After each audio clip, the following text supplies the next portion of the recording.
এবারে জানাবো এক নজরে দৈনিক পত্রিকার শিরোনাম। আমাদের হাতে রয়েছে প্রথম আলো পত্রিকা, যার প্রধান শিরোনামে আমরা দেখতে পাচ্ছি সবচেয়ে বেশি মৃত্যু শ্রমজীবীদের। জুলাই গণ অভ্যুত্থান নিয়ে একটি অনুসন্ধান প্রতিবেদন আমরা দেখতে পাচ্ছি। এছাড়া রয়েছে নিহতদের ময়না তদন্ত না করা অগ্রহণযোগ্য, মামলায় জড়াতে চায় না পরিবার। এদিকে চকরিয়ায় এনসিপির পথসভা মঞ্চ ভেঙে দিয়েছে বিএনপি।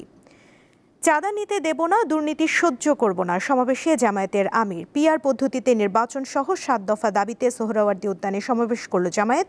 বক্তৃতার সময় অসুস্থ হয়ে পড়েন দলের আমির।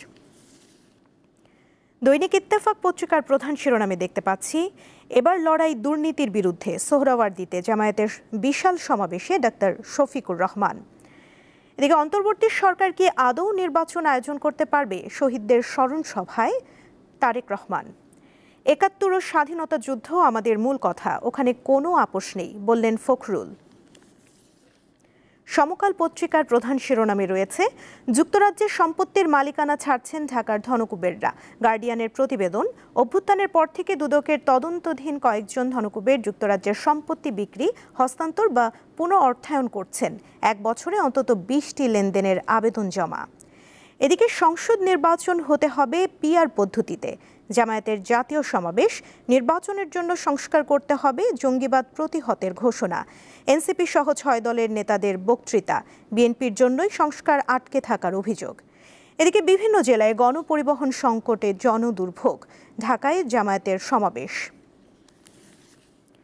কালের কণ্ঠ পত্রিকার প্রধান শিরোনামে আমরা দেখতে পাচ্ছি সংকটে নিশ্চল শিল্প বাণিজ্য, রাজনৈতিক অনিশ্চয়তা ও আইন শৃঙ্খলার অবনতি। এদিকে অন্তর্বর্তী সরকার আদৌ নির্বাচন আয়োজন করতে পারবে কিনা প্রশ্ন তারেক রহমানের। মানবিক ও ভালো মানুষ না হলে দেশের উন্নতি সম্ভব নয় বললেন সেনাপ্রধান। ৭ দফা দাবি বাস্তবায়নে জোর তাগিদ, জামায়াতের জাতীয় সমাবেশ। আরও একটি লড়াই হবে দুর্নীতির বিরুদ্ধে বললেন জামায়াতের আমির।